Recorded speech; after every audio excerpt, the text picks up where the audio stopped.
প্রিয় ভিউয়ার্স, আসসালামু আলাইকুম। কেমন আছেন আপনারা? আশা করছি ভালোই আছেন। যাই হোক, আমরা আজকে আরও একটু আলোচনা করব সবাই মিলে। তো সেই আলোচনার কেন্দ্রবিন্দু হচ্ছে কম্পিউটারের সিস্টেম। আজকে এই কম্পিউটার সিস্টেম নিয়ে কিছু আলোচনা করার চেষ্টা করতেছি। হয়তো ভুলভ্রান্তি থাকতে পারে, ক্ষমাসুলভ দৃষ্টিতে দেখবেন সবাই। তো এই কম্পিউটার যে সিস্টেম, এই কম্পিউটার সিস্টেমটা হচ্ছে এমন একটা জিনিস যেটা কম্পিউটারকে যে কোনো কিছু বা সাধারণ কিছু উদ্দেশ্য সাধন করার জন্যই ব্যবহার হয়ে থাকে। কম্পিউটার সিস্টেম, এই কম্পিউটার সিস্টেমের উপাদান হলো মূলত চারটা। এক নম্বর হচ্ছে হার্ডওয়্যার, দ্বিতীয়ত হচ্ছে সফটওয়্যার, তৃতীয়ত হিউম্যানওয়্যার, চতুর্থত হচ্ছে ইনফরমেশন। তো এই হার্ডওয়্যার যেগুলো, এই হার্ডওয়্যারটা হচ্ছে কি, এই হার্ডওয়্যারটা হচ্ছে কম্পিউটারের ব্যবহৃত বাহ্যিক আকৃতি সম্পন্ন, মানে কম্পিউটারে ব্যবহৃত হয় কিন্তু তার একটা গঠন আছে এবং সেটা চোখে পড়ার মতো। এই বাহ্যিক আকৃতি সম্পন্ন সকল যন্ত্র যন্ত্রাংশ,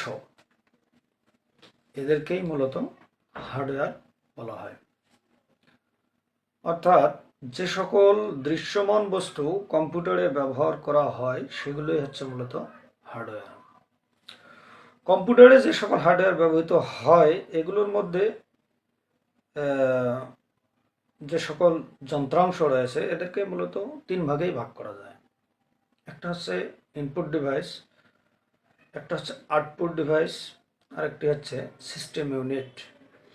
ইনপুট ডিভাইস হচ্ছে যে ডিভাইস বা যে যন্ত্রাংশগুলোর মাধ্যমে বাহিরে থেকে তথ্য কম্পিউটারের মধ্যে প্রবেশ করে। আর আউটপুট ডিভাইস হচ্ছে যে সকল যন্ত্রাংশের মাধ্যমে কম্পিউটারের অভ্যন্তরীণ তথ্য বাইরে ফোকাস হয় বা দৃশ্যমান হয়, এদেরকে বলা হচ্ছে আউটপুট ডিভাইস। আর সিস্টেম ইউনিট এই কম্পিউটারের অভ্যন্তরে যখন কোনো বাহির থেকে তথ্য প্রবেশ করে এই তথ্যগুলো ওখানে প্রসেসিং বা যে কমান্ড করা হয় এই কমান্ডগুলোকে সিস্টেম ওয়াইজ বের করে আনা বা যে উদ্দেশ্যে তথ্য প্রেরণ করা হচ্ছে এই উদ্দেশ্যটাকে সাধিত করার কাজটা যেটা সম্পন্ন করে সেটা হচ্ছে সিস্টেম ইউনিট। তো ইনপুট যন্ত্রাংশ যে সকল, মানে যে সকল যন্ত্রের মাধ্যমে কম্পিউটারের অভ্যন্তরে তথ্য প্রবেশ করানো হয় এগুলোর মধ্যে হচ্ছে কিবোর্ড, মাউস, ডিস্ক, স্ক্যানার বা কার্ড রিডার আর ডিজিটাল ক্যামেরা। এছাড়া আরও অনেক কিছু আছে যেগুলো আমরা ইচ্ছা করলে ব্যবহার করতে পারি আবার নাও করতে পারি, তবে যেগুলো প্রয়োজনীয় সেগুলোই আমরা ব্যবহার করার চেষ্টা করব। এরপর হচ্ছে আউটপুট ডিভাইস বা আউটপুট যে যন্ত্রাংশ সমূহ আছে সেই সকল যন্ত্রপাতি দ্বারা কম্পিউটারের অভ্যন্তরীণ তথ্য বাহিরে বের করা। এই আউটপুট ডিভাইসগুলোর মধ্যে রয়েছে monitor, printer, disk, speaker, projector, headphone ইত্যাদি। এবার হচ্ছে সিস্টেম ইউনিট। এই সিস্টেম ইউনিট এটা তো আপনারা বুঝলেনই, সেটা হচ্ছে যে কম্পিউটারের তথ্য প্রবেশের পর এই তথ্যটাকে পর্যাপ্ত প্রক্রিয়াকরণ করার কাজটাই করে হচ্ছে সিস্টেম ইউনিট। এই সিস্টেম ইউনিটের জন্য যে সকল যন্ত্রাংশ ব্যবহৃত হয় সেগুলোর মধ্যে রয়েছে hard disk, CPU, motherboard, GB card, RAM ইত্যাদি আরও অনেক কিছু থাকতে পারে। তো যাই হোক, আমরা আজকে হার্ডওয়্যার সম্পর্কে প্রাথমিক কিছু ধারণা পেলাম। এরপরে আমরা সফটওয়্যার সম্পর্কে একটু ধারণা লাভ করব আগামীতে। তারপর